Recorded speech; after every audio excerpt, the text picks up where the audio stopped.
చాలా టైం అయింది ఉంటున్నావు వస్తున్నావా? ఏం పోతావు బాగా, ఇప్పుడే వచ్చినావు కదా. అయినా డాడీ వస్తాడు, వచ్చిన తర్వాత మీ ఇద్దరు మంచిగా పార్టీ చేసుకుంటే ఏమైనా చిల్లుగా. ఈ రోజు నేను మా మామతో చిల్ అయితే రేపు పొద్దున మా మేనేజర్ మామగారు నాతో చిల్ అవుతాడు. ఇంకో బాబా జర లీవ్ పెట్టొచ్చు కదా. రాత్రికి నువ్వు నేను అక్క అట్లా అని డ్రైవ్ పోయేసి వస్తాం కదా, చాలా రోజులు అవుతుంది. అక్కడికి అసలు ఏం తగ్గుతలేవు, ఇద్దరు అట్లనే ఉన్నారు సేమ్.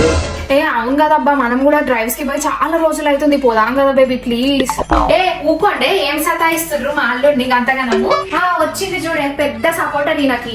అదే కదా, మమ్మీ నాకు అక్కలైతుంది, నువ్వు నాకేమన్నా దిన్నికి పెట్టుకో. అయినా అక్క బావ రాత్రికి ఉంటారు కదా, అలా తినడానికి అన్ని తయారు చేసుకోపో నువ్వు. అయ్యో అవునే, సౌదర్ తీసుకురమ్మా వల్ల మీ డాడీని. బాగా వచ్చినట్టు అసలు చెప్పనే లేదు. నాకు మీ డాడీకి ఫోన్ చేసి వస్తాను. చలో బావా మరి రెడీ ఉండు, రాత్రికి మొత్తం సిటీ అంతా మంచిగా తిరిగేసి వస్తా. నువ్వు అంత ముద్దుగా అడిగినా ఇక తీసుకోకపోతే ఎట్లా? నడు, నువ్వు కూడా అడిగినావా, నేను అడుగు తయారుగా పోయి రావే.